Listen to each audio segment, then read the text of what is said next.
Hello students, the topic of the essay is My Country.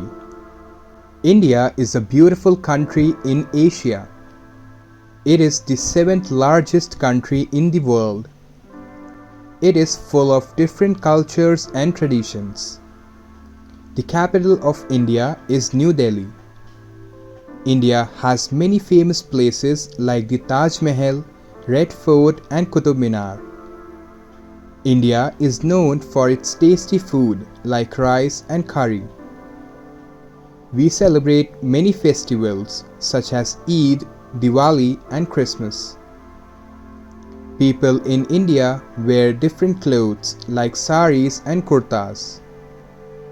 Our country has a rich history with many great leaders like Mahatma Gandhi, Pandit Jawaharlal Nehru, etc.